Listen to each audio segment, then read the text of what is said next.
Years pass, hundreds of years, millennia. Our civilization develops from a primitive level to space flights. And someone observes all of this during a single lifetime. Who is it? Representatives of some secret race of observers? No, these are long-lived organisms who have been growing on our planet for thousands of years, helping us breathe and live, and we see them every day.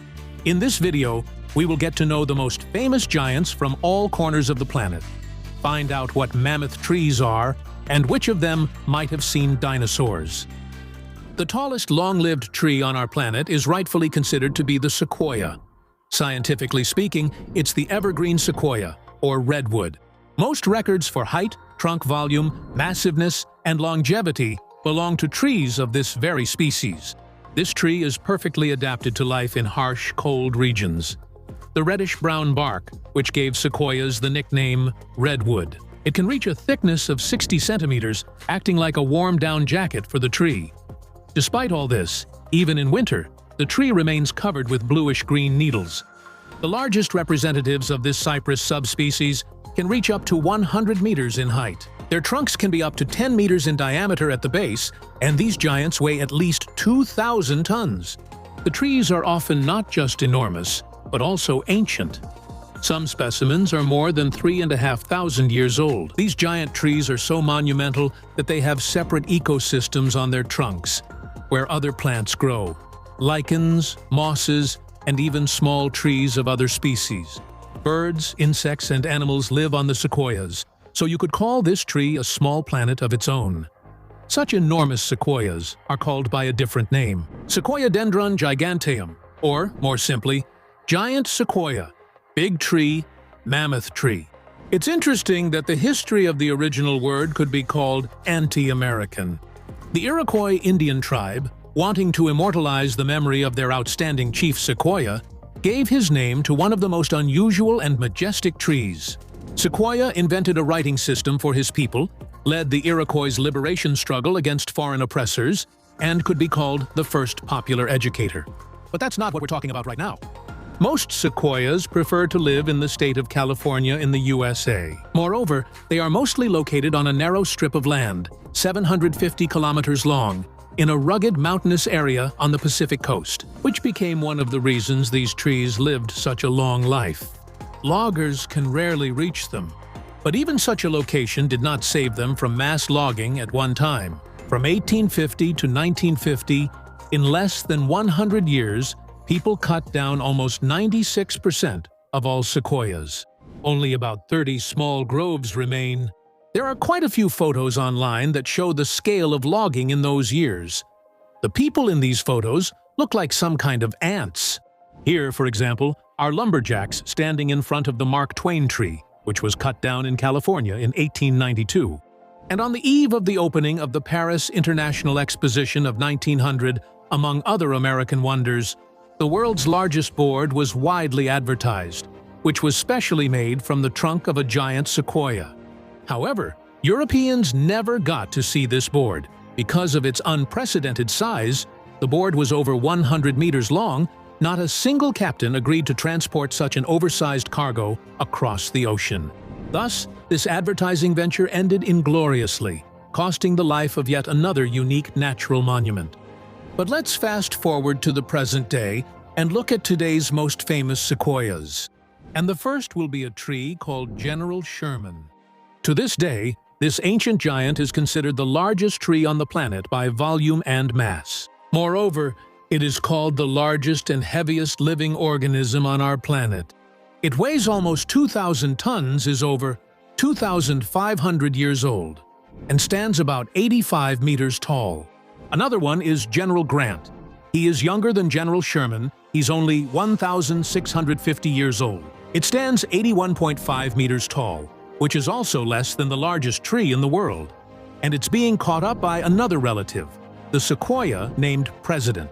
President is older than both generals, at nearly 3,500 years old. He is the oldest sequoia on the planet, but he hasn't caught up to the young generals in height yet, only 73 meters tall. However, his volume rivals that of General Grant. But what if we told you that all these guys are just shorties compared to another sequoia? Its height is 115.5 meters. To this day, it's the tallest tree on Earth. For comparison, the height of the Statue of Liberty in New York is only 93 meters. The name of this giant is Hyperion.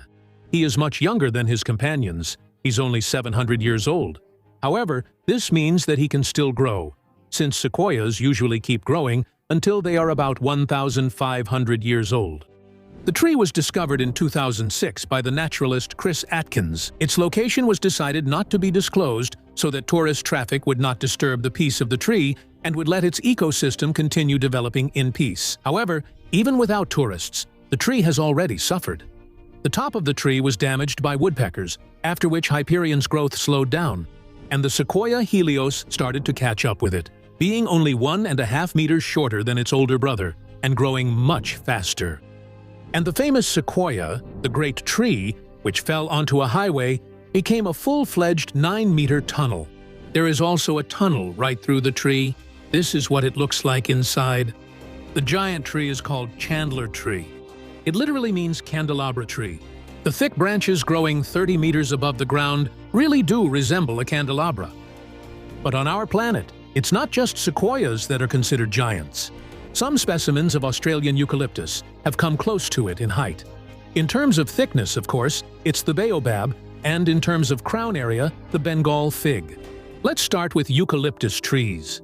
Their homeland is a completely different continent, Australia, where it's hot and dry, which didn't stop the tallest tree from growing there at one time. Its height was 189 meters. This giant did not survive to this day, which is why today the tallest trees are sequoias.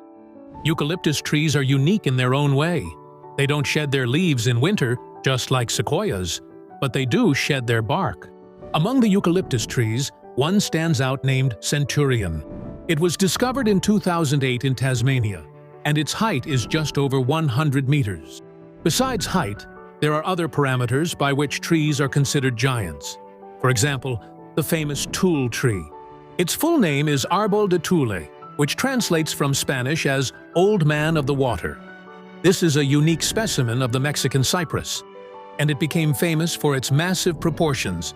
Its trunk diameter is 14 meters, and its circumference is 58 meters. It would take almost 30 people to hug it. For a long time, it was believed that Tule was several trees fused together, because no one could believe that such a thick trunk could belong to a single giant. But after DNA tests, it was confirmed that it is indeed a single tree. Determining its age turned out to be more difficult. According to various estimates, Tule is about 1,200 years old, but one hypothesis suggests it could be almost 6,000 years old. The tree has the unofficial nickname Tree of Life because of the images of various animals that can supposedly be seen on its trunks. You can see elephants, crocodiles, and other animals there. But in 1994, the tree suddenly began to die. Its branches dried up, leaves turned yellow, and local residents quickly called scientists to address the problem. As it turned out, the tree was dying from lack of water, and the locals immediately began to save it. The tree was watered, and everything ended well.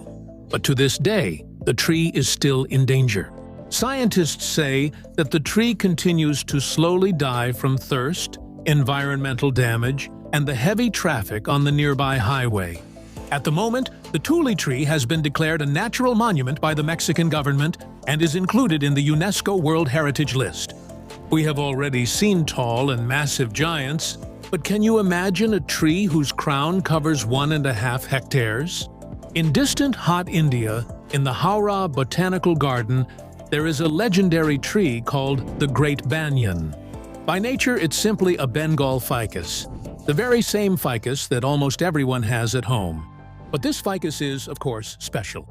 The banyan is a very young representative of giant trees. It's only about 200 to 250 years old. In 1925, the tree was struck by lightning, which split the main trunk in half, and part of it had to be cut out. After this incident, the banyan came to be considered a clonal colony, rather than a single tree as before. When you find yourself near this great banyan, it may seem to you that it is not a single tree, but an entire grove. However, it still has a single main trunk, and more than 3,000 additional ones which are also called aerial roots. They are called that because, essentially, these are branches of the tree that start growing toward the ground, and then, if they're lucky, begin to take root. The circumference of the canopy of the largest banyan tree is 420 meters. It reaches a height of up to 25 meters, and the total area of the tree is about 1.5 hectares. At the same time, the giant ficus continues to grow even further. The banyan is the national tree of India. It was under such a tree that Buddha attained full enlightenment. The wisteria at Japan's Kawachi Fuji Garden has a similar structure, but a much more festive look. Fuji in Japanese actually means wisteria, so if you literally translate the name of the famous mountain Fujiyama, you get Wisteria Mountain. These trees can reach a height of 15 meters, which might seem a bit small for giants. But their climbing abilities help them cover vast distances. In the famous Kawachi Garden, more than 1,000 metal structures have been built to support the largest wisterias. And in spring, when all the wisterias bloom, you can walk through a tunnel up to 220 meters long beneath the hanging wisteria blossoms. Some of the specimens in this garden are over 1,000 years old. But let's move from beauty to real giants. In distant New Zealand, there lives the god of the forest. This is the giant Kauri tree. This species of tree is considered one of the largest conifer species in the world. Moreover, it is also the oldest. It is believed that Agathis appeared about 150 million years ago. The largest representative of Kauri was named Tane Mahuta, in honor of the god of forests and birds. This giant grew to 51.5 meters in height. Its circumference is 13.8 meters. Its age is about 1.5 to 2,000 years. This evergreen giant, whose relatives lived alongside the dinosaurs, is a remnant of an ancient tropical forest, as confirmed by the presence of other Kauri giants nearby. In 2013, during a severe drought in New Zealand, an entire stream was diverted to Tane Mahuta because the giant had already begun to show signs of dehydration. And since we're talking about ancient times, let's talk about silicon trees. Many YouTube users have heard theories about silicon forests. For example, supporters of this theory often call Devil's Tower the stump of such a giant petrified tree. If we take this fantasy further, the giant stone spheres of Costa Rica can be considered the seeds or fruits of those very large silicon trees. But if silicon-based life does exist, why should it resemble carbon-based life? Why would a completely different form of life have the same biological shapes? Trees and bushes, only giant and made of silicon. And the composition of the rocks that make up Devil's Tower clearly indicates the results of volcanic activity. The mountain was formed from magma that came from deep within the Earth. Its chemical composition is very well known to geochemists. At the same time, the surrounding rocks are represented by dark red sandstones and siltstones with layers of shale. The hexagonal columns formed as the melt solidified also have an explanation. Despite their apparent resemblance to giant cells, the hexagonal fibers are explained by Banyan cells, which anyone can observe in simple physical experiments. You could say, right in your own glass. And columnar jointing is a well-known and widespread phenomenon in geology, when large lava flows cool and form characteristic cracks. In Iceland, for example, experiments have even been conducted to study the mechanisms of columnar jointing formation. As a result, a temperature range of 840 to 890 degrees Celsius was determined, at which it forms. So silicon trees may have grown somewhere, but probably not on our planet. That's all for now. Thank you for watching, for giving this episode a fair rating, and see you in future episodes on our channel.